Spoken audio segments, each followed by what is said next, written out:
जय श्री राम दोस्तों। हमारी आज की कहानी है दहेज की मांग। कंचन लाल जोड़े में सजी धजी आईने के सामने बैठी खुद को निहार रही थी। वह बहुत ही खूबसूरत लग रही थी। अभी थोड़ी देर पहले ही तो पार्लर से तैयार होकर आई थी। वैसे तो पार्लर वाली ने उसके श्रृंगार में कोई कमी नहीं रखी थी, पर फिर भी उसका चेहरा फीका सा लग रहा था, क्योंकि उसके चेहरे पर से मुस्कान गायब थी। दुल्हन के चेहरे पर जो लालिमा होती है, वह उसके चेहरे से नदारद थी। इससे यह साबित हो रहा था कि वह इस शादी से खुश नहीं है। वो बिना किसी भाव के दर्पण में अपना चेहरा देख रही थी। दिल का बहुत गहरा रिश्ता जुड़ गया था उसके साथ आने वाली जिंदगी के ना जाने कितने ख्वाब बुने थे, पर अब हकीकत कुछ और ही थी, जो उसने अपने ख्वाब में भी नहीं सोची थी। तभी कमरे के बाहर दो औरतों की आवाज आई, जो आपस में बातें कर रही थी। पहली औरत बोली, अरे बहन, यह लड़की तो मुंह में चांदी की चम्मच लेकर पैदा हुई है। एक तो इतने बड़े डॉक्टर की बेटी है, और देखो इसका दूल्हा आईएएस अधिकारी है। बड़ी ही भागों वाली है ये छोरी। दूसरी औरत बोली, 40 लाख रखे हैं डॉक्टर साहब ने, और बहुत सारा दहेज भी दे रहे हैं। इतने में तो एक आईपीएस भी तुम दुलाने लग जाए, और इतना दे रहे हैं, इससे तो लगता है लड़की में ही कोई कमी है। पहली औरत बोली, अरे पागल हो गई है क्या बहन, लड़की इतनी अच्छी वकील है। पूरे परिवार में कंचन से सुंदर गुणी लड़की कोई नहीं है। हाँ, तो तुम्हें पता नहीं है क्या, इसकी पहले भी तो सगाई हो गई थी, पर सगाई के 2 महीने बाद ही रिश्ता टूट गया था। लड़की में ही कोई खोट होगा, तभी तो रिश्ता टूट गया था। बड़े भले लोग थे वह, जमींदार थे गांव के, और लड़का तो बॉम्बे में रहता था, वहीं पढ़ता। बहुत ही सुंदर और नेक लड़का था। वह क्या नाम था उसका, अरे याद नहीं आ रहा। हाँ अनमोल, हाँ अनमोल नाम था उस लड़के का। सब पता है मुझे, रिश्ता उन्होंने नहीं बल्कि डॉक्टर साहब ने तोड़ा था। अरे लेकिन हुआ क्या था कि जमींदार साहब के छोटे भाई ने धोखे से सारी प्रॉपर्टी हड़प ली, और जमींदार साहब अर्श से फर्श पर आ गए। और बस फिर क्या था, डॉक्टर साहब को लगा इस परिवार में उनकी बेटी का भविष्य सुरक्षित नहीं है, और वैसे भी उनको लड़का तो सरकारी नौकरी वाला चाहिए था। पूरे 1 साल से लड़के देख रहे हैं, तब जाकर सरकारी अधिकारी मिला है। अरे बहन, हमें क्या, चलो हम तो खाना खाने चले, और वैसे भी बहुत ही अच्छा इंतजाम है खाने का। वे दोनों वहां से चली जाती हैं, लेकिन कंचन को उलझन में डाल जाती हैं। वो नहीं जानती थी कि कैसे उन्होंने खुद को इस शादी के लिए तैयार किया था। 2 महीने में ही बहुत लगाव हो गया था उसे अनमोल से। लगाव क्या, अगर प्यार भी कहें तो गलत नहीं होगा। अब उसे पता चला अनमोल के चाचा के धोखे के बारे में, तो उसे बहुत बुरा लगा था। तब वह अनमोल से बात भी नहीं कर पाई। उससे पहले ही उसके पापा ने उससे रिश्ता तोड़ने का फैसला कर लिया, जिसे सुनकर तो कंचन के पैरों तले जमीन ही खिसक गई। उसने बहुत समझाया पापा को, बहुत मिन्नतें की, हाथ जोड़े, लेकिन उसके पापा टस से मस नहीं हुए। उसे सख्त हिदायत भी दे दी कि वह अनमोल से ना तो फोन पर बात करे और ना ही किसी तरह का कोई संपर्क करे। अगर उसने ऐसा किया तो उसे अपने पापा का मरा हुआ मुंह देखना होगा। बहुत मुश्किल था उसके लिए उसके साथ अपने आने वाली जिंदगी के सपने देखे थे। उसे छोड़कर किसी और के साथ घर बसाना मुमकिन नहीं था, पर दिल के रिश्ते पर खून का रिश्ता भारी पड़ गया। पर उसे दहेज वाली बात नहीं पता थी। इतनी बड़ी बात आप हमसे कैसे छुपा सकते हैं पापा, जबकि आप जानते हो कि हमें दहेज लेने और देने वाले बिल्कुल पसंद नहीं है। वह तिल मिला उठी और अपने पापा से बात करने उनके कमरे की तरफ चली गई। वह दरवाजा खोलने वाली ही होती है कि उसके कानों में अंदर चल रही बातें सुनाई पड़ती हैं। यह क्या कह रहे हैं आप? अब इस वक्त हम इंतजाम कैसे कर पाएंगे? देखिए, आप समझने की कोशिश कीजिए। कंचन ने हल्के से दरवाजा खोलकर देखा तो उसके पापा फोन पर किसी से बात कर रहे थे, और उसकी माँ सोफे पर बैठी हुई उनकी ओर देख रही थी। देखिए समधी जी, हमने तो पहले से ही 40 लाख रुपए रखे हैं, और अब आप एकदम से कैसे, इतनी जल्दी हम कैसे कर पाएंगे? देखिए, आप समझने की कोशिश कीजिए। मेरी एक ही बेटी है, और आप लास्ट टाइम पे ऐसा नहीं कर सकते हैं। हेलो हेलो, फोन काट दिया। कंचन की माँ अनीता बोली, क्या हुआ जी, क्या कह रहे थे समधी जी? 40 लाख रुपए और 5 तोला सोना और सभी मेहमानों के लिए अच्छे उपहार होने के बावजूद उन्हें अब गाड़ी भी चाहिए। अब क्या करेंगे हम? पहले ही कंचन की शादी में इतना खर्च हो गया है। अरे हम एक बेटी और भी है, इतना खर्च कैसे कर पाएंगे? पिंकी की भी तो शादी करनी है, फिर राजू की पढ़ाई भी है, कैसे मैनेज होगा ये सब कुछ? पापा यह सब क्या है? आप दहेज के 40 लाख रुपए दे रहे हैं? इतनी बड़ी बात आपने हमसे छुपाई क्यों?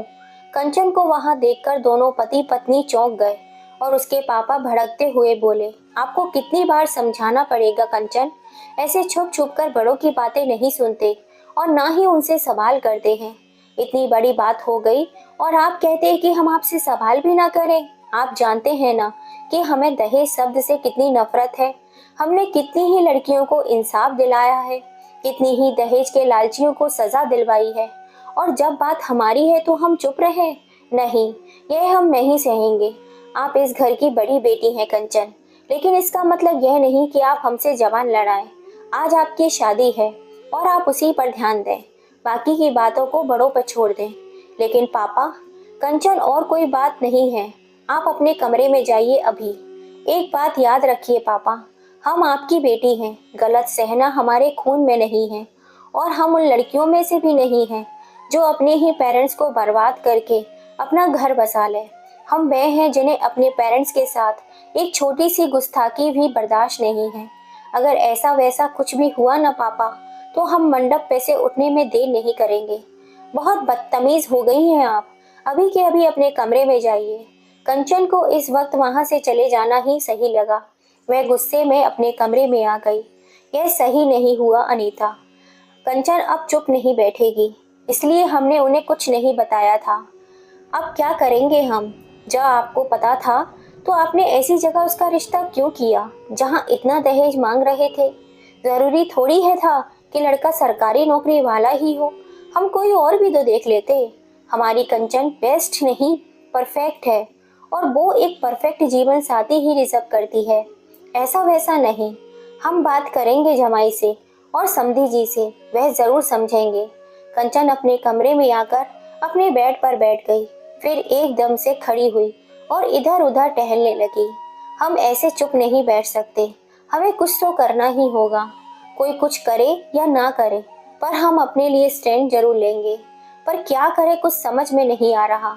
हम पवन जी से बात करते हैं। हाँ हाँ, यह सही होगा, वह जरूर समझेंगे। क्यों नहीं, वे खुद भी एक IAPS ऑफिसर हैं। आई एम श्योर उन्हें इन सब के बारे में कुछ नहीं पता होगा।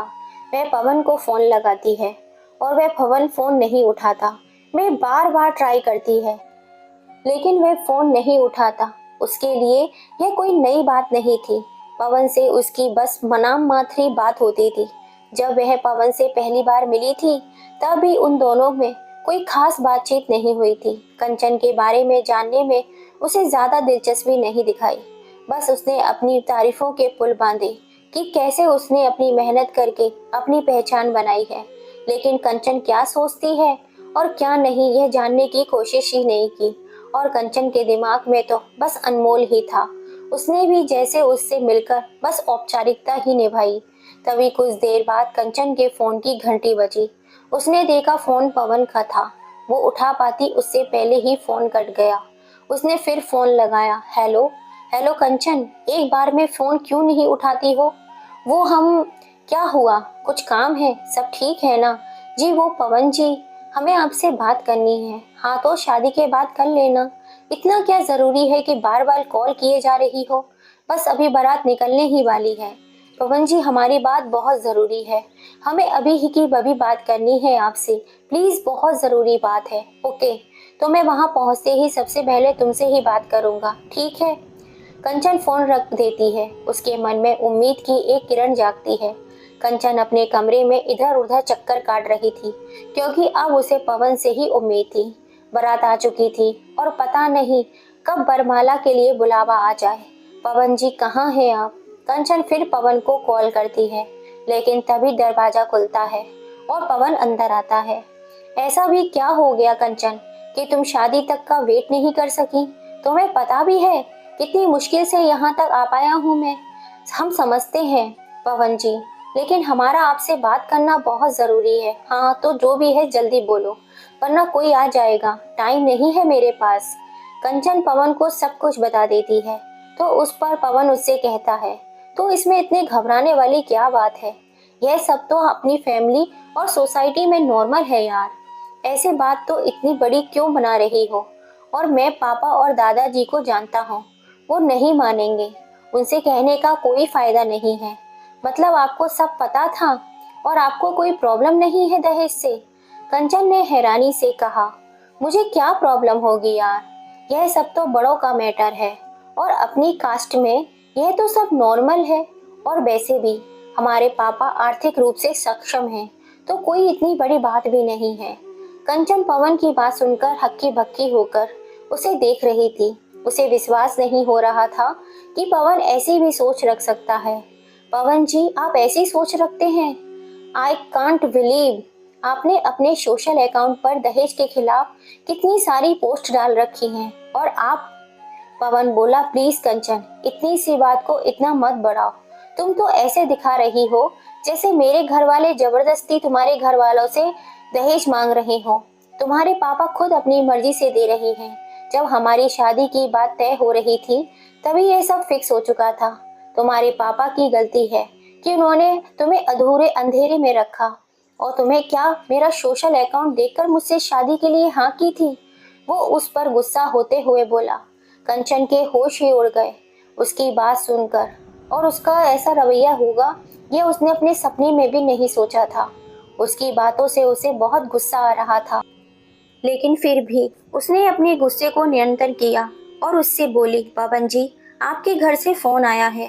पापा जी को अपनी मर्जी से जो दे रहे हैं उसके अलावा भी उन्होंने गाड़ी की डिमांड की है। यह आपको पता है? मतलब तुम्हें गाड़ी से प्रॉब्लम है ना, तो मैं पापा को मना कर दूंगा गाड़ी के लिए, फिर ठीक है ना? आपका मतलब है आपको भी दहेज चाहिए था और जो आपके घर वालों की नई डिमांड है वह सब आपको पता है? राइट, हाँ बिल्कुल सही कहा तुमने, मुझे सब पता है।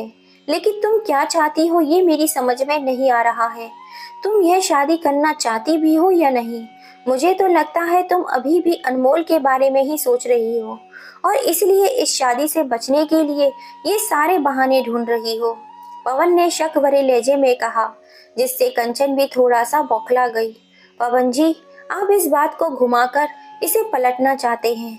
आप अनमोल को लेकर पूरी तरह निश्चित हैं, क्योंकि आप बहुत अच्छे से जानते हैं। हमें इसीलिए पॉइंट पर रखिए। आप क्या सोचते हैं यह तो हमने जान लिया, पर अब हमारी बात सुनिए, क्योंकि शायद आप हमें अच्छे से नहीं जानते। जानता हूँ, बहुत अच्छे से जानता हूँ तुम्हें। तुम एक जागरूक नागरिक हो, अपने खुद के दम पर एक एनजीओ भी चलाती हो, बेसहारा लोगों के लिए सामाजिक कामों में भी बहुत ही एक्टिव रहती हो। सोशल इवेंट में भी तुमने दहेज के खिलाफ बहुत कुछ बोला है और उससे रिलेटिव केस भी लड़े हैं। बट कंचन, यहाँ पर बात अलग है। तुम्हारे पापा ने खुद 40 लाख देने की पेशकश की है। हम नहीं आए थे उनके पास, रिश्ता तुम्हारी तरफ से आया था, हमारी ओर से पहल नहीं हुई थी। पर तुम्हें ये सब बातें कैसे पता होंगी? बिकॉज तुम बिल्कुल भी दिलचस्पी नहीं रखती इस शादी में। तुम्हारे पापा ने ही कहा था इन सब के बारे में तुम्हारे सामने कोई बात नहीं होगी।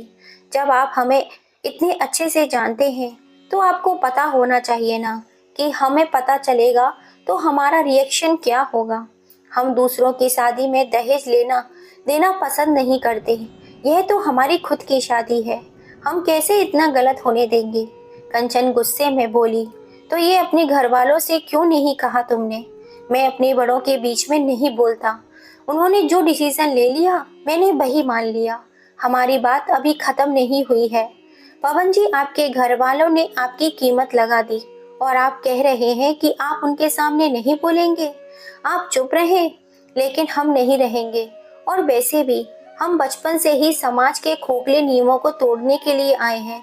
तो आज एक सही, अगर यह शादी दहेज के बिना नहीं हो सकती तो नहीं चाहिए हमें ऐसा खरीदा हुआ सरकारी दूल्हा, क्योंकि दहेज के बस दो ही मतलब होते हैं, या तो आपने दूल्हे को खरीद लिया है या फिर दुल्हन के आगे का खर्चा भी लड़की के माँ बाप ने एडवांस में दिया है और अगर लड़की के आगे का खर्चा भी उसके पेरेंट्स को ही देना है तो लड़के का कोई हक नहीं बनता उस पर अपनी पत्नी बनाकर उसे अपने साथ ले जाने का।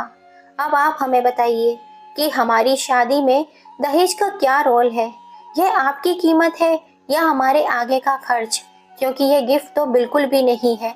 आपने जो अपनी सोशल इमेज बना रखी है वो आप नहीं हो, लेकिन हमने जो हमारी सोशल इमेज बाहर बनाई है वह वास्तविक है, फेक नहीं। कंचन की आंखों में आक्रोश साफ झलक रहा था। डर का तो नामो निशान नहीं था, जो कि पवन साफ साफ देख रहा था। वह समझ गया था ये शादी तोड़ देगी, लेकिन अपने आत्मसम्मान और अपने असूलों के साथ कोई समझौता नहीं करेगी। और अगर ये शादी टूट गई तो उसके और उसके परिवार की इज्जत समाज में क्या रह जाएगी। इसलिए उसने कंचन की कड़वी बातों को ध्यान में न रखकर बात को संभालते हुए कहा, कंचन प्लीज शांत हो जाओ और मेरी बात को ध्यान से सुनो। जल्दबाजी में लिया गया कोई भी फैसला सही नहीं होता। तुम चिंता मत करो, मैं बात करूंगा पापा से, वह मेरी बात जरूर मानेंगे। मैं तुमसे वादा करता हूँ यह शादी बिना दहेज के ही होगी। कंचन उसे हैरानी से देखने लगी, जैसे वह समझने की कोशिश कर रही हो क्या पवन सच में मान गया है। अब ठीक है ना, जैसा तुम चाहती हो वैसा ही होगा। अभी बहुत देर हो गई है, अब मुझे सब ढूंढ रहे होंगे। हाँ आप जाइए। पवन वहां से चला जाता है, लेकिन कंचन की उलझन अब भी बढ़ जाती है। वो समझ जाती है कि उसके पापा ने उसके लिए जीवन साथी चुनने में बहुत बड़ी गलती कर दी। कंचन अपनी सोच में गुम थी। उसे समझ में आ गया था कि उसकी शादी जिससे होने जा रही है उससे उसकी सोच बिल्कुल भी नहीं मिलती। उसके पापा ने जब अनमोल से रिश्ता तोड़ दिया था तब से उन्होंने सोच लिया था कि अब तो कंचन की शादी किसी सरकारी नौकरी करने वाले लड़के से ही कराएंगे ताकि उसका फ्यूचर सिक्योर हो सके। कंचन के मन में अनमोल से दूर होने का गम था और अनमोल के सपने टूटने का गिल्ट भी। इसी बीच उसे होश नहीं था कि उसकी शादी जिससे हो रही है उसके बारे में कुछ जान सके। उसके पापा ने जो भी निर्णय लिया उसने सहज स्वीकार कर लिया। अनमोल उसे बहुत ही पसंद करता था और वो भी उसे। कंचन ने जितने भी सपने अनमोल के साथ देखे थे उससे भी ज्यादा सपने अनमोल ने कंचन के साथ सोचे थे। तभी कंचन के कमरे में से पिंकी आई और कंचन से बोली, दीदी वरमाला के लिए बुला रहे हैं, आप जल्दी से तैयार हो जाओ। तभी पिंकी कंचन के चेहरे की ओर देखती है। दी ठीक हो ना आप? रो रही थी क्या आप? ठीक है, अगर इतना दम घुट रहा है तो क्यों जिद पर अड़ी हो आप? अभी वक्त है, छोड़ दीजिए जिद। पिंकी प्लीज, तुम एक ही बात को बार बार क्यों दोहरा रही हो, जबकि तुम अच्छे से जानती हो इस सब का कोई फायदा नहीं है। वह दोनों बहनें आपस में बातें कर रही थी। तभी गरिमा अंदर आई। लोगों को सीख देना बहुत आसान होता है, लेकिन अब बात खुद पर अमल करने की आई तो अच्छों अच्छों की फट जाती है। गरिमा ने अंदर आते हुए कहा। कंचन उसे असमंजस रजी नजरों से देखने लगी। मैडम भूल गई तुम, मेरे टाइम पर तुमने कितना ज्ञान दिया था। और वैसे भी तू तेरे मन से पूछ के तुम शादी करना चाहती भी हो या नहीं। कंचन ने कहा, क्या यार, तुम लोग मुझे वही राग अलापना शुरू कर देते हो। जिस रास्ते पर चलकर नहीं जा सकते वही तुम रास्ते पर बार बार बतलाते हो। उससे क्या होगा, हमारे जख्मों को कुरेदते हो। सच हमेशा कड़वा ही होता है कंचन, और आज के टाइम पर सबसे बड़ा सच ये है, तेरे दिल में आज भी अनमोल है, तू आज भी उसी से प्यार करती है और ये सब कुछ अच्छे से जानती हो, पर मानती नहीं हो। तुम ये शादी सिर्फ अपने पापा के लिए कर रही हो। तुम्हारे पापा तुम्हारी शादी पवन से इसलिए कर रहे हैं क्योंकि उन्हें लगता है तुम इस शादी में बहुत खुश रहोगी, पर नहीं, तुम खुश नहीं रहोगी, और पवन के साथ तो बिल्कुल भी नहीं। पवन अपनी सफलता के बद में चूर एक घमंडी इंसान, और तुम इतनी सक्सेसफुल होने के बाद भी डाउन टू अर्थ टाइप की लड़की हो। आई एम सॉरी, पर तुम दोनों की कभी नहीं निभेगी। इनफ गरिमा, क्या चाहती हो तुम? हम शादी से भाग जाएं और अनमोल के पास चले जाएं और छोड़ जाएं अपनी फैमिली को एक जिल्लत भरी जिंदगी जीने के लिए, ताकि उन्हें सब उंगली से बताएं कि ये लोग हैं जिनकी बेटी ऐसा काम किया है कि सर उठाकर नहीं चल सकते। यू नो वॉट गरिमा, गरिमा हमारी फैमिली कोई ज्यादा पढ़ी लिखी नहीं थी। दादाजी के पास बहुत पुश्तैनी जमीन है। उन्होंने किसी बुआ चाचा जी को ज्यादा पढ़ने नहीं दिया, लेकिन पापा ने जैसे तैसे उन्हें समझाकर अपनी पढ़ाई पूरी की और डॉक्टर बन गए। जब उनकी जॉब लगी तो दादाजी को बिल्कुल पसंद नहीं आया उनका जॉब करना। लेकिन पापा ने उनके खिलाफ जाकर अपना काम जारी रखा। इतने बड़े डॉक्टर बन गए। दादाजी भी ज्यादा दिन उनसे दूर नहीं रह पके और समय के साथ थोड़ा बदलाव आया। हमारे घर के लड़कों को पढ़ने की, जॉब करने की इजाज़त मिली, पर लड़कियों को बस पढ़ने तक की ही थी। जब हमने वकील बनने का फैसला किया तब उस फैसले के खिलाफ थे, पर हमारी जिद के आगे पापा को झुकना पड़ा। हम वकील तो बन गए, लेकिन हमारे पूरे परिवार की सोच हमारे लिए बदल गई। उन लोगों के हिसाब से हम जब भी अपनी मनमानी करेंगे और कुछ गलत काम भी कर सकते हैं, पर हमने हमेशा उन लोगों को हमारे काम से गर्व महसूस कराया है और अब सबकी सोच बदलने भी लगी है। ये सब समझती हूँ मैं, लेकिन तुम अपने बारे में क्यों नहीं सोच सकती हो? गरिमा, अगर तुम्हारे हिसाब से हम हमारे बारे में सोचे भी ना, तो हमारी फैमिली जो पहले हमारे बारे में सोचती थी, वह सोच उस सोच पर उनकी मोहर लग जाएगी और हमारी बहनों की पढ़ाई शायद रोक दी जाए, क्योंकि इस सब का इल्ज़ाम भी हमारी पढ़ाई पर ही लगेगा। और हम इतने स्वार्थी कभी नहीं हो सकते कि अपने घर वालों की इजाज़त और अपनी बहनों का भविष्य दांव पर लगाकर अपनी खुशियां बनाएं। उसकी बात सुनकर गरिमा भी इमोशनल हो जाती है और पिंकी की भी आंखों में आंसू निकल आते हैं। अरे पिंकी, तुम भी यही अटक रही हो, और गौरी तुम भी। बरमाला के लिए देर हो रही है, जल्दी चलो। आ रहे हैं अंकल जी, गौरी ने कहा। और तुम दोनों अभी से इमोशनल मत हो, अभी तो विदाई में समय है। डॉक्टर साहब ऐसा कहकर तेजी से वहां से निकल जाते हैं। तीनों ही उनकी बात सुनकर खुद को नॉर्मल करती हैं और बरमाला के लिए चली जाती हैं। एक बड़ा सा हॉल, जहाँ की सजावट बहुत ही शानदार थी। स्टेज को बहुत करीने से सजाया गया था। सब दुल्हन का इंतजार कर रहे थे। तभी सिस्टम, ढोल, नगाड़े, गुर गूंजने लगे और हॉल में कंचन अंदर आती है। पवन कंचन की ओर देखता है। उसका चेहरा मुरझाया हुआ था। उन दोनों को स्टेज पर छोड़कर सब नीचे आ जाते हैं। दोनों के हाथ में वरमाला होती है। पवन उसकी नज़र बचाकर धीरे से उससे कहता है, मैंने पापा से बात कर ली है, वे मान गए हैं। कंचन के चेहरे पर हल्की सी मुस्कुराहट आ जाती है और वो पवन को थैंक्स कहती है। वरमाला और आशीर्वाद समारोह संपन्न होने के बाद सबको फेरों की तैयारी के लिए कहा जाता है। जब कंचन वहां से जाने लगती है, पवन की नज़र उसकी उंगली पर जाती है। एक मिनट कंचन, रुको, तुमने सगाई की अंगूठी गलत उंगली में पहनी हुई है। कंचन ने कहा, वो हमारी इस उंगली में स्वेलिंग आ गई है, इसलिए हमने दूसरी उंगली में पहन ली है। पर अभी कोई देखेगा तो क्या कहेगा? आज के दिन तो पहन लो, पवन ने कहा। बट हमें इसमें बहुत दर्द हो रहा है और किसी का भी ध्यान थोड़ी ना जाएगा। प्लीज यार, आज ही की तो बात है, इतनी से दर्द से कुछ थोड़ी ना होगा तुम्हें। फेरों का मुहूर्त 1 या 2 घंटे के बाद का ही है, इतने से टाइम तक तो पहन ही सकती हो। ठीक है, हम पहन लेंगे। कंचन अपने रूम में जाती है। इस समय उसके आसपास उसकी कजिन सिस्टर भी थी, लेकिन उसका ध्यान वहाँ नहीं था। फिर वह अपनी यादों में खो जाती है। एक दिन सगाई के बाद अनमोल की फैमिली कंचन के घर लंच पर आई थी। कंचन, तुम्हारी उंगली में क्या हुआ है? कुछ नहीं अनमोल, वो सब्जी काट रहे थे तो कट गई, तो उसमें रिंग निकाल दीजिए। यह आप क्या कह रहे हैं अनमोल? आपके घर वाले बाहर बैठे हैं और हम सगाई की अंगूठी निकाल दें? कैसी बातें कर रहे हैं आप? क्या सोचेंगे सब हमारे बारे में? सब इतनी सी बात, मेरे पास इसका भी सॉल्यूशन है। अनमोल उसकी उंगली में से रिंग निकालकर उसके पास वाली उंगली में डाल दिया और कहा, ठीक है ना? बट अनमोल, रिंग इसमें नहीं पहनते हैं। यह तो बताइए, सगाई की रिंग उंगली में क्यों पहनाई जाती है? क्योंकि ऐसा कहा जाता है, इस उंगली की नसें सीधे दिल तक जाती हैं, तो इसलिए उस उंगली में रिंग पहनाई जाती है, क्योंकि इसका कनेक्शन सीधे दिल से होता है।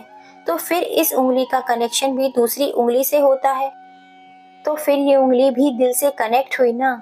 आपके पास हमेशा ही ऐसे अजीबोगरीब लॉजिक होते हैं।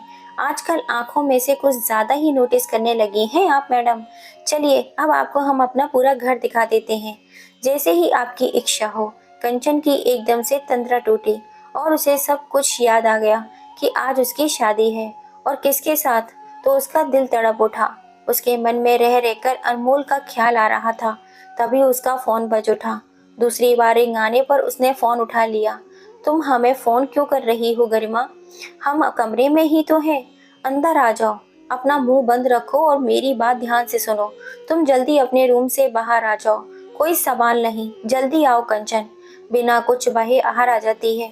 उसके आते ही गरिमा उसका हाथ पकड़कर एक ओर ले जाती है, जहां पर पवन अपने दोस्त से खास दोस्त के साथ बातें कर रहा था। पर वह दोनों एक और खड़े थे और वो वहां से कंचन और गरिमा को नहीं देख पा रहे थे। वैसे तूने बात को तो बहुत अच्छे से हैंडल कर लिया, पर कंचन भाभी को आज नहीं तो कल पता चल ही जाएगा, फिर तू क्या करेगा? दोस्त ने कहा तो पवन बोला, शादी हो जाने के बाद मुझे कुछ छिपाने की जरूरत नहीं कहाँ है, बस जैसे तैसे ये शादी हो जाए। मुझे पता था कंचन को जब दहेज के बारे में पता चलेगा तो उसका रिएक्शन कुछ ऐसा ही होगा।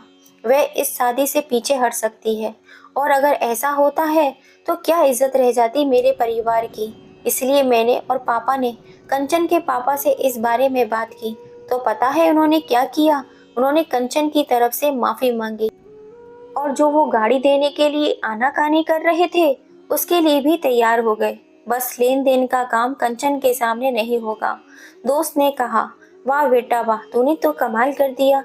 वहां पर तेरी होने वाली पत्नी तुझे हीरो समझ रही है कि तेरी वजह से शादी बिना दहेज के हो रही है, पर उन्हें क्या पता तुझे पूरा दहेज मिल रहा है। अरे मैं तो कहता हूँ तुझे तो इससे भी ज्यादा मिलना चाहिए था। सरकारी नौकरी है तेरी, क्या कमी है तुझमें? अरे लोग तो छोटी मोटी नौकरी करते हैं, उन्हें भी इतना देते हैं। पूछ मत, तेरी तो फिर भी इतनी बड़ी पोस्ट है। पता नहीं तूने भाभी की इतनी बातें कैसे सुन ली। इतने रिश्ते आए थे तेरे लिए, पता नहीं तूने इन्हें ही क्यों चुना, जबकि वे सब तुझे कितना कुछ देने को तैयार थे। उसकी बात पर पवन ने मुस्कुराते हुए जवाब दिया, यार तुम्हें तो जानते हो मेरी फैमिली को, ये लोग अपनी जात बिरादरी में ही शादी करते हैं, और बाकी जो रिश्ते आ रहे थे तो उन सब में लड़की या तो कम पढ़ी लिखी होती थी या सुंदर नहीं होती थी, और मैं किसी गंवार से तो शादी नहीं कर सकता था। अभी कंचन को ही देख, पढ़ी लिखी और सुंदर, आज के जमाने की स्मार्ट लड़की है।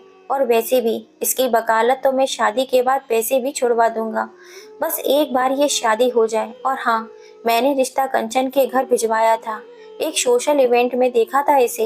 यह सब सुनते ही कंचन के दिमाग में तो जैसे काम करना ही बंद कर दिया। वो वहां से दनाते हुए चली गई, और वहीं गरिमा ने अपना फोन देखा, उसमें अपनी वीडियो बनाई थी, और उसके चेहरे पर मुस्कान आ गई। कंचन अपने पापा के कमरे में आई। वहां पर उसकी माँ, पापा, चाचा, बुआ बैठे कुछ बातें कर रहे थे। कंचन बहुत गुस्से में थी, इतना गुस्सा वो पवन पर थी, उतना ही गुस्सा उसे अपने पापा पर आ रहा था। गुस्से से वहां कांप रही थी। कंचन गुस्से से बोली, हम ये सब क्या सुन रहे हैं पापा? उसकी आंखों में से आंसू बहने लगे। उसकी बात सुनकर सब उसके पास आए। कंचन क्या हुआ बेटे, आप रो रही हैं? क्या हुआ है, बोलिए ना कंचन। अनीता ने उसका चेहरा हाथों में लेते हुए कहा, पर कंचन ने उसके हाथों को नीचे कर दिया। ये तो आप हमें बताइए कि हमने क्या बिगाड़ा है आपका? किस बात की सजा दे रहे हैं आप हमें? क्या हम बोझ हो गए हैं आपके लिए, जैसे आप बस जैसे तैसे हो सके सिर से उतारना चाहते हैं? कंचन, बकवास कर रही हैं आप। यह कोई तरीका होता है बात करने का? नहीं पापा, आज नहीं। आज हमारा तरीका चाहे जो भी हो, आपको हमारी बात सुननी होगी, तो आपको हमारे सवालों के जवाब भी देने होंगे। तभी वहां पर गरिमा भी आ जाती है। कंचन को भी कभी किसी ने भी गुस्से में नहीं देखा था। सबको लगा उसके पापा भी अब बहुत गुस्सा हो जाएंगे, पर वो उसके पास आकर प्यार से बोले, हम जानते हैं आपके सवाल क्या हैं, पर बेटा हम जो भी कर रहे हैं आपकी खुशी के लिए ही कर रहे हैं। पवन बहुत अच्छे हैं, आप उनके साथ बहुत खुश रहेंगी। अच्छे तो अनमोल थे भी ना पापा, खुश तो हम उनके साथ भी रहते, फिर आपने उनसे हमारा रिश्ता क्यों तोड़ दिया? उनके साथ हमारा रिश्ता अनमोल था, पर पवन के साथ हमारा रिश्ता आपने खरीदा है, और खरीदी हुई चीजें अक्सर बिक जाया करती हैं जब उनके भाव खरीदे हुए दाम से ज्यादा हो। कंचन बिटिया, जिंदगी किताबी बातों से नहीं कटती। अनमोल के साथ आपका कोई भविष्य नहीं है। भले ही हमें आज कीमत चुकानी पड़े, पर इस बात की खुशी रहेगी कि हमने आपको सुरक्षित भविष्य दे दिया। आप हमारे जन्मदाता हैं पापा, भाग्य विधाता नहीं। आप हमारे लिए अमृत लेंगे, पर यह जहर में बदल जाए तो इसमें आपका कोई दोष नहीं होगा, क्योंकि हमारे भाग्य में जहर है तो हमें वही मिलेगा। आप कितनी भी कोशिश करें, पर उसे अमृत में नहीं बदल पाएंगे। अगर हमारे नसीब में खुशियां हैं तो वे हमें जरूर मिलेंगी, आपको खरीदने की जरूरत नहीं होगी। और अगर माँ बाप ऐसी खुशियां खरीद सकते हैं ना, तो दुनिया की कोई भी बेटी दुखी नहीं होती। डॉक्टर साहब के पास उसकी बातों का कोई जवाब नहीं था। तभी उसकी बुआ बोली, अरे बेटा, ऐसे रिश्ते बार बार हाथ नहीं लगते। यह रिश्ता उन्हीं की तरफ से आया था। बुआ, हम नहीं गए उनके यहाँ आगे से। देखा कंचन, सरकारी नौकरी वाले लड़के ऐसे नहीं मिलते। तू तो बड़ी नसीबों वाली है जिसके लिए आगे से ऐसा रिश्ता आया है। नहीं चाहिए बुआ हमें ऐसा खरीदा हुआ सरकारी दूल्हा जिसकी कीमत भी उसके घर वालों ने तय कर दी हो, जो अपने फायदे के लिए झूठ बोले। हमें अभी से अंधेरे में ढकेल कर सोच रहे हैं कि आप हमें बहुत अच्छी जगह भेज रहे हैं, पर बिना मांगे दिया जाए वो भेंट होती है, पर मुंह से मांग कर दिया जाए वो भीख होती है। और आप हमें बताइए कि भीख मांगने वाले को क्या कहा जाता है? भिखारी ही कहा जाता है ना। उसकी बात सुनकर सभी निशब्द हो गए। किसी को समझ में नहीं आया कि कोई क्या कहे। तभी उसके चाचा जी ने कहा, हम तुम्हारी बातों को समझते हैं, पर अब घर से बारात लौटी तो घर की क्या इज्जत रह जाएगी बेटा। इसलिए हम तुम्हारे आगे हाथ जोड़ते हैं, ये शादी कर लो बेटा। कंचन ने आस भरी नजरों से अपने बाबा की तरफ देखा और उन्होंने कुछ नहीं कहा। तो उसने अपने चाचा जी के जोड़े हुए हाथों को नीचे किया और अपने आंसू पोंछते हुए बोली, आपकी खुशी के लिए तो हमने अनमोल को छोड़ दिया। यह तो बहुत छोटी बात है। आपकी खुशियाँ, आपकी इज्जत, आपका मान सम्मान हमारी जान से भी ज्यादा प्यारा है। लेकिन आप हमारी शादी पर जो दहेज भीख में दे रहे हैं ना, वह पवन या उनकी फैमिली को नहीं बल्कि हमें सबके सामने हमारे हाथ में देंगे। अगर आपने ऐसा नहीं किया तो हम मंडप पे नहीं बैठेंगे। ऐसा कहकर वे तेजी से वहां से भाग गई और अपने कमरे में आ गई और अपने घुटनों के बल बैठकर फूट फूट कर रोने लगी। उसे बहुत तकलीफ हो रही थी। आज किसी ने भी उसका साथ नहीं दिया। सबको समझ आ गया था कि पवन उसके लिए ठीक नहीं है, लेकिन फिर भी किसी ने इस बात का जिक्र तक नहीं किया, बल्कि उसे ही समझौता करने को कहा। वो इस वक्त अनमोल को बहुत मिस कर रही थी। उसे पता नहीं क्या सोचा कि उसने फोन से अनमोल को कॉल लगा दिया, लेकिन रिंग जा पाती उससे पहले ही उसने फोन कट कर दिया और फिर से सिसकने लगी। उसे उसकी और अनमोल की आखिरी मुलाकात याद आने लगी। एक दिन जब वह मंदिर गई थी तब वह अचानक से वहां अनमोल से मिल गई थी। कंचन जैसे ही भगवान को प्रणाम करके उठने लगी, तभी अनमोल उसकी नजर में आ जाता है। वह जल्दी से अपना चेहरा दुपट्टे से ढक लेती है और जल्दी से बाहर आने लगती है। इतनी हिम्मत नहीं थी उसमें कि वह अनमोल का सामना कर सके, लेकिन जैसे वह मंदिर से बाहर आने लगी तभी वह अनमोल से टकरा जाती है। अनमोल ने कहा सॉरी, लेकिन तभी उसे उसकी शक्ल दिखाई दे जाती है। कंचन तो उसे नजरें भी नहीं मिला पा रही थी। कंचन का गला सूखने लगा। उसे समझ में नहीं आ रहा था कि वह क्या करे, और अनमोल समझ रहा था कि वह कभी क्या सोच रही होगी। अनमोल ने कहा, कंचन आप ठीक है ना? कंचन ने कहा, जी हम ठीक हैं। कंचन को डर लग रहा था कि अनमोल उसे कुछ सुना देगा। वह सब सहन कर सकती है, पर अनमोल की नजरों में उसके लिए नफरत नहीं। दोनों ने एक दूसरे का हाथ साथ निभाने की कस्में खाई थी, और जब अनमोल का बुरा समय चल रहा था तब उसे उसका साथ छोड़ना पड़ा। अनमोल ने कहा, इतना ऑफवर्ड फील करने की जरूरत नहीं है कंचन, जो भी हुआ उसमें आपकी कोई गलती नहीं है। मैं जानता हूँ आपने बहुत कोशिश की थी, बट अंकल नहीं माने। मैंने और मम्मा पापा ने भी बहुत ट्राई किया, पर छोड़ो ये सब और किसी की बात है। आप कंचन की आंखों में नमी तैर गई।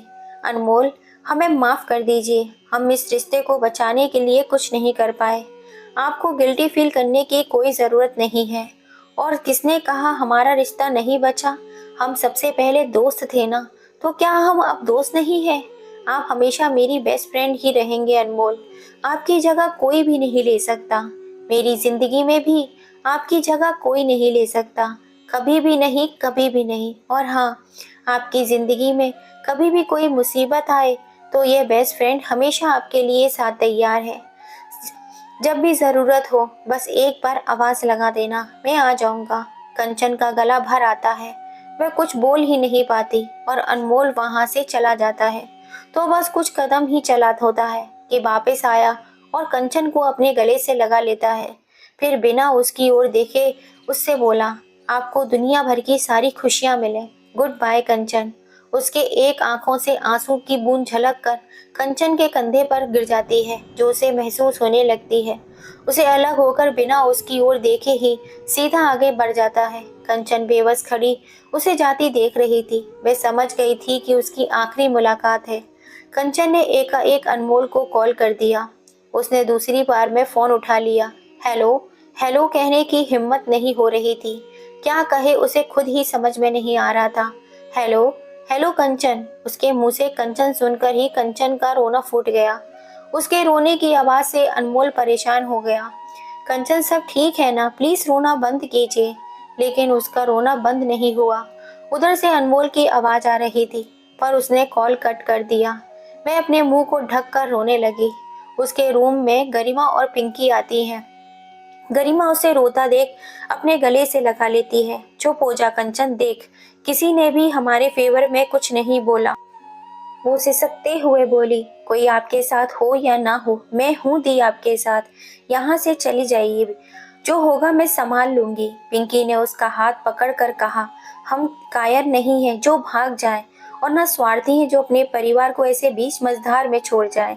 हमारे साथ जो हुआ सो हुआ, पर तुम्हारे साथ हम ऐसा कभी नहीं होने देंगे। तुम बिल्कुल भी चिंता मत करना। कंचन संभाल खुद को, तुम तो बहुत ही स्ट्रांग हो। नहीं गरिमा, हम बहुत कमजोर हैं। यहाँ पर कुछ गलत हो रहा है, उसके खिलाफ आवाज भी नहीं उठा सकते। हमारे साथ गलत हो रहा है, पर हम कुछ नहीं कर सके, तो हम किसी और के लिए क्या लड़ेंगे। तो वो पवन हमारी वकालत छुड़वाएगा, हम खुद छोड़ देंगे। सब कुछ नहीं हो सकता। हमने अनमोल के साथ भी बहुत गलत किया था।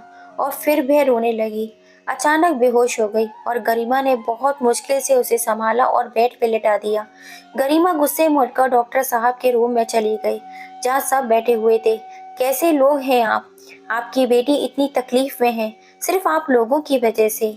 बहुत चिढ़ते हैं ना आप लोग अनमोल के नाम से, पर आप भूल रहे हैं अनमोल को कंचन के लिए आप लोगों ने ही चुना था। वह उसका बॉयफ्रेंड था ही था, और जब कंचन को उससे अटैचमेंट हो गया तो आप लोगों ने ये रिश्ता तोड़ दिया। यार गलती आप लोगों की थी, और आज भी आप लोग ही गलत हैं, जिसकी सजा कंचन भुगत रही है। आप लोगों को मैंने वो वीडियो दिखा दिया, लेकिन फिर भी आप लोगों पर कोई फर्क नहीं पड़ा। वो उन सब पर बिखर पड़ी। डॉक्टर साहब ने उसके पास आकर प्यार से कहा, चिंता ना करें गरिमा, आपके दोस्त के साथ कुछ गलत नहीं होगा, जाइए उनके पास। थोड़ी ही देर में उनकी शादी है। गरिमा को कुछ समझ नहीं आया, वह बिना किसी के सवाल के वापस आ गई। कंचन को भी होश आ गया था। तभी कोई उन्हें बुलाने के लिए आया, तो उन दोनों ने उसे वापस ठीक से तैयार किया और भारी मन से उसे नीचे लेकर आ गए।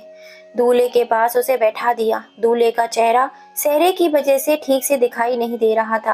कंचन को तो जैसे कोई होश ही नहीं था। वह तो बस एक कठपुतली की तरह, जैसे उसे कहा जा रहा था वैसे किए जा रही थी।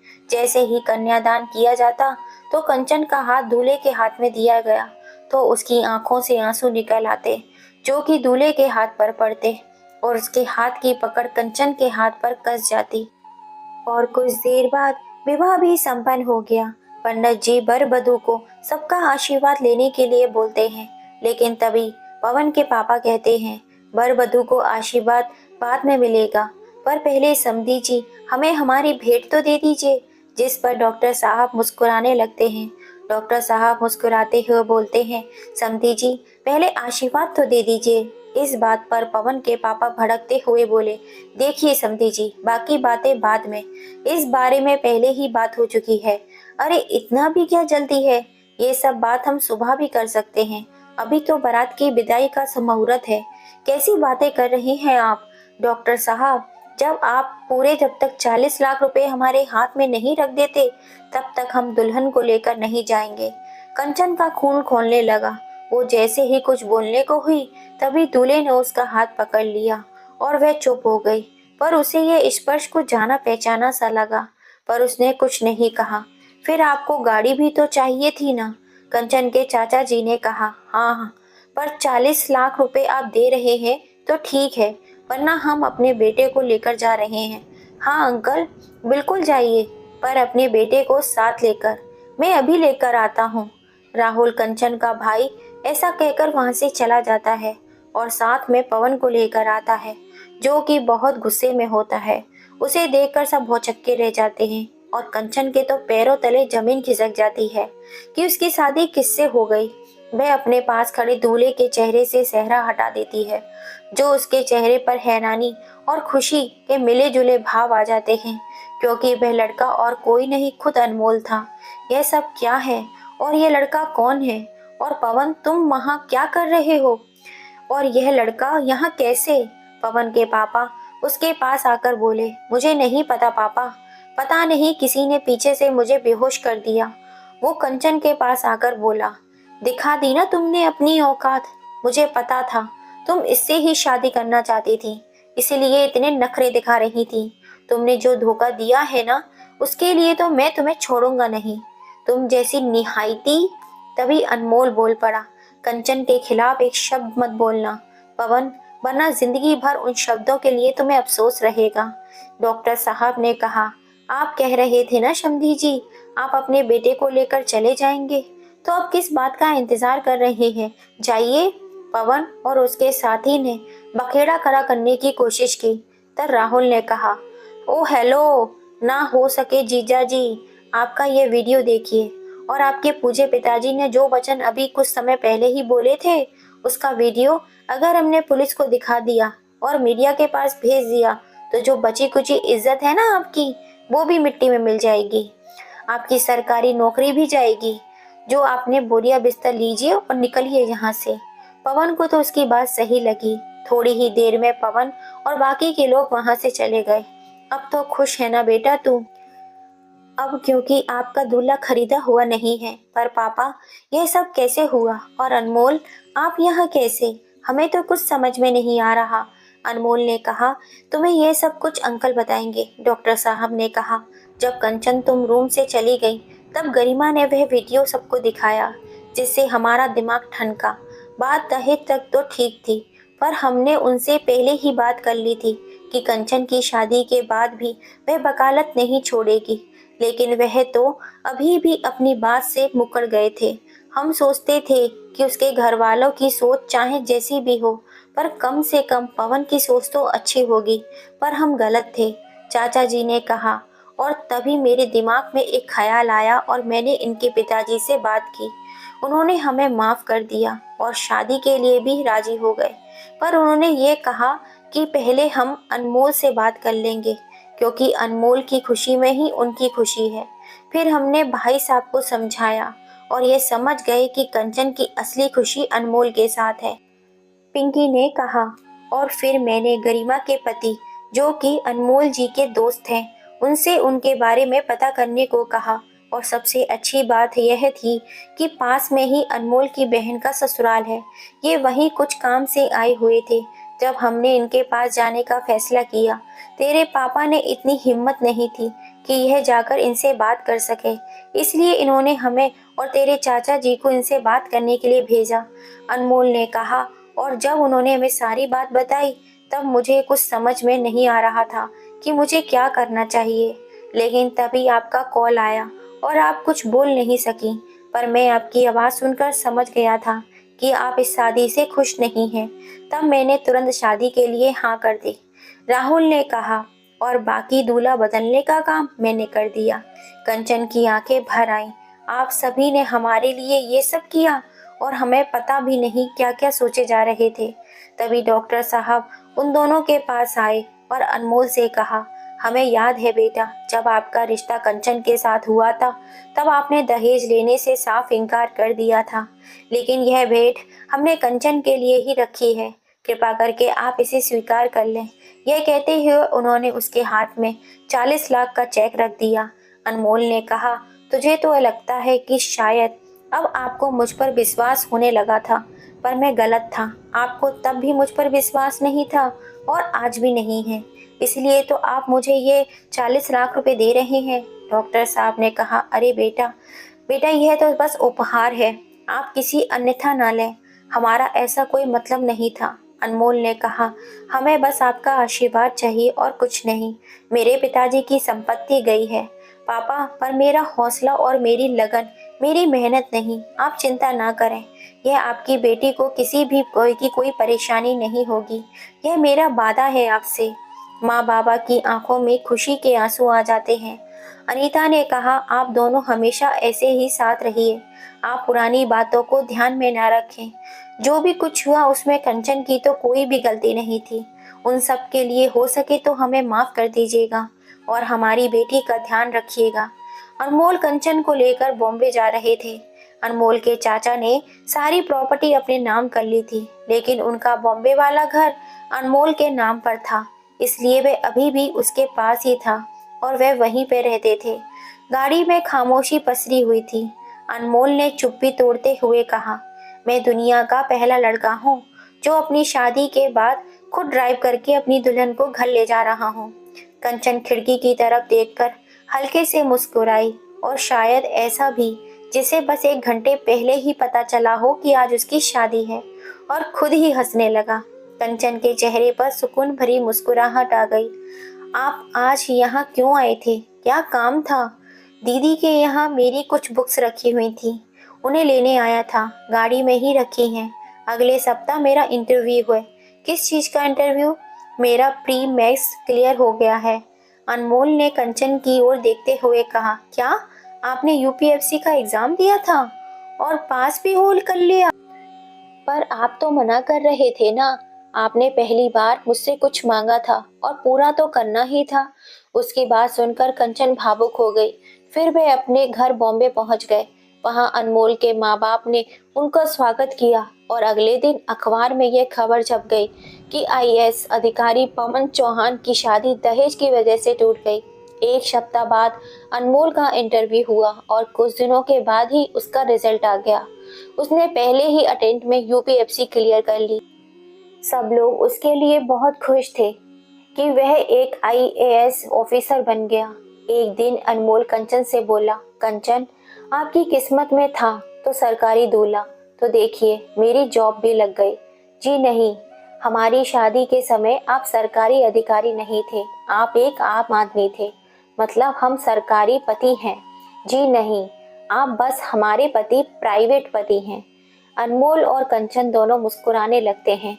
अनमोल ने ट्रेनिंग के बाद अपना काम संभाल लिया, तो वहीं कंचन अब बहुत बड़ी वकील बन चुकी थी। दोनों अब बहुत ही खुशहाल जिंदगी जी रहे थे।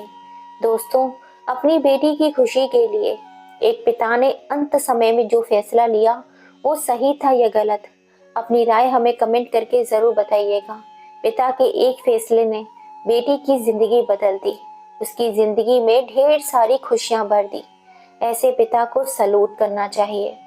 अगर आपको कहानी पसंद आई हो तो ज़्यादा से ज़्यादा शेयर कीजिएगा, लाइक कीजिएगा, सब्सक्राइब कीजिएगा। फिर मिलेंगे। जय श्री राम।